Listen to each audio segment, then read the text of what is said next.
Big developments today. President Donald Trump has just made a major announcement that has UFC fans buzzing. In a surprise moment during a recent speech, Trump dropped a bombshell. The White House will begin hosting events with massive crowds of up to 25,000 attendees. And among those events, a UFC championship fight scheduled for 2026, set to mark the 250th anniversary of the signing of the Declaration of Independence. Here's exactly what Trump said during the speech. I even think we're gonna have a UFC fight.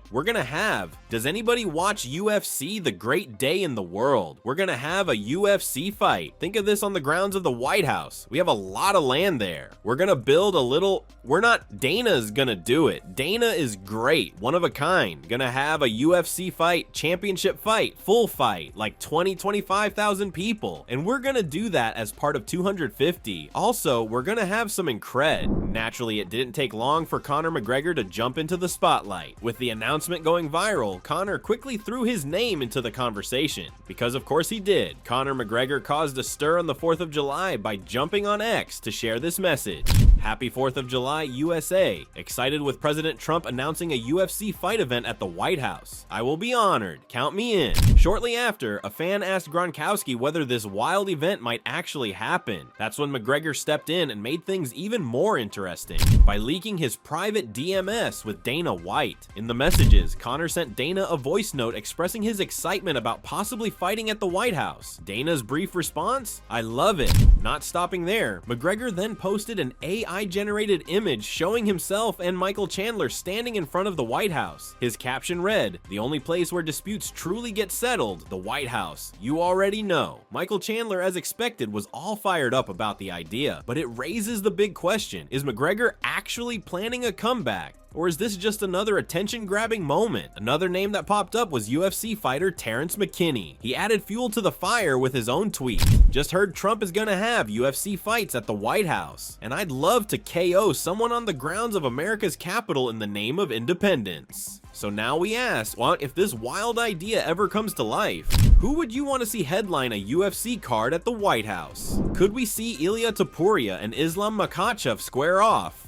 Maybe, but only under certain conditions. Before capturing the lightweight title this past weekend, Ilia had already made it clear he was eyeing a move to welterweight to potentially chase Islam Makhachev and an unprecedented third championship. But there's a catch. Topuria's team says if Makhachev loses to Jack Della Maddalena, the interest is off the table. Topuria's manager, Lucas Ordonez, spoke with Canal Sportivi and revealed Ilia's stance. If Islam doesn't get past JDM, then he'll need to work his way back up at lightweight. Ilia doesn't see a point in fighting him if there's no real reward at stake. Ordonez added, Ilia asked me, why should Islam get that fight if he loses? What would he be bringing to the table? While fans are split on Makhachev's decision to go up to 170, lightweight contender Arman Tsarukyan showed nothing but support. In an interview with ESPN's Brett Okamoto, he said he hopes Islam succeeds and mentioned he's still open to fighting him down the road. Islam's earned the shot at becoming a champ in 2 divisions. I'm happy for him and I'd like to see him make it happen. Eventually I'll take over the lightweight division and then we can settle things. If Makhachev does manage to become welterweight champ, Daniel Cormier believes a future showdown between him and Topuria could rival the magnitude of Khabib versus McGregor. On the Pound for Pound podcast with Kamaru Usman and Henry Cejudo, Cormier said, "My history with Conor isn't exactly smooth, mostly because of how close I am with Khabib, but I'll always give him credit. If it weren't for Conor, Khabib wouldn't have reached that global superstar status. He was already one of the best in MMA, but after that fight, he went to another level."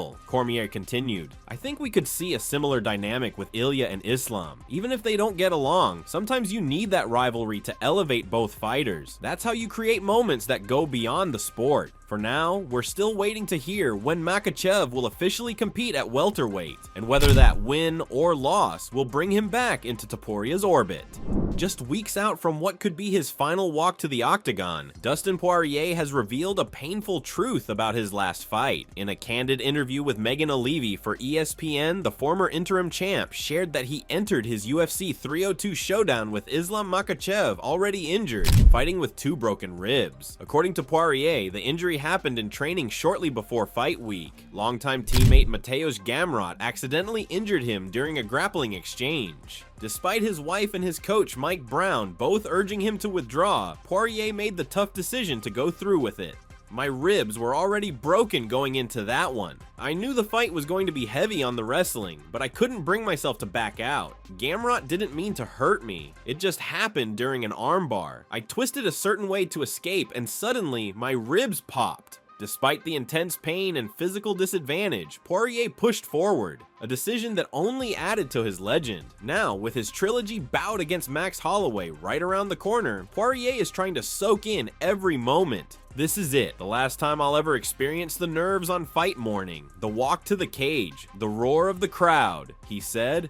I just want to be present for all of it and put on something special. I want a war. I want a fight people remember. Something worthy of fight of the night or fight of the year. I'm expecting stitches. Although Poirier has remained firm about this being his final fight, many fans are still clinging to the hope that he'll change his mind, especially with potential matchups like Ilia Topuria still on the table. Remember when Ilia Topuria made headlines claiming he would dominate Khabib Nurmagomedov? At the time, the MMA world laughed it off. Ilia wasn't even in the featherweight top 10 yet, and many fans thought his comments were pure fantasy, just trash talk from a rising contender trying to get noticed. Fast forward to today, and suddenly no one's laughing anymore. Topuria has skyrocketed through the rankings, captured the featherweight title, and remained undefeated. And now, a conversation once thought impossible is starting to gain traction. Could Ilia Topuria actually have a stronger resume than Khabib? On a recent episode of the MMA Hour, Ariel Helwani dove deep into this exact topic, in comparing their records, their level of opposition, and even their fighting styles. He posed the question, has Ilia Topuria already surpassed Khabib in the GOAT debate? A few years ago, that question would have been unthinkable, but now, Ariel actually leaned in Topuria's favor. He pointed out that Ilia's rise has been meteoric, with high-level opponents and flawless performances. His game looks incredibly well-rounded, and his resume is stacking up fast. However, not everyone on the show agreed. Ariel's co-host was firmly in Khabib's corner, defending the former lightweight king's 29-0 record, his unmatched dominance, and the fact that no one ever came close to beating him. They went back and forth, comparing each fighter's last 5 fights. Ilia's submission over Bryce Mitchell was weighed against Khabib's decision win over Edson Barboza. Ariel thought Ilia's was more impressive. His co-host disagreed, saying Barboza was a more dangerous opponent at the time. The decision win over Josh Emmett was compared to Khabib's 5-round battle with Al Iaquinta. While Topuria's win was dominant, Khabib's team argued that Al stepped in on 24 hours notice and still gave a tough fight. Ariel called it a tie. Both were elite. Let's run through the latest matchups added to upcoming UFC events following the UFC 319 pay-per-view. First up, a fresh lightweight clash has been added to UFC Vegas 108, scheduled for August 2nd. As reported by AG Fight, Esteban Ribovics will square off against Elvis Brenner in what promises to be a high-stakes showdown. Ribovics will be aiming to rebound after suffering a narrow split decision loss to Nasrat Haqparast in March, a setback that ended his 3-fight win streak. On the other side, Brenner enters the bout looking to snap a 2-fight skid, including his most recent defeat via stoppage to Joel Alvarez during last summer's Sanhagen vs Nurmagomedov event. Then, looking ahead to UFC Fight Night in Paris on September 6th, another key bout has been booked in the women's division. Yasmin Jaureg's former foe, Anasa Dubin, is set to take on newcomer Kennedy Freeman. Dubin will be looking to bounce back after a tough first-round knockout loss in her UFC debut earlier this year in March.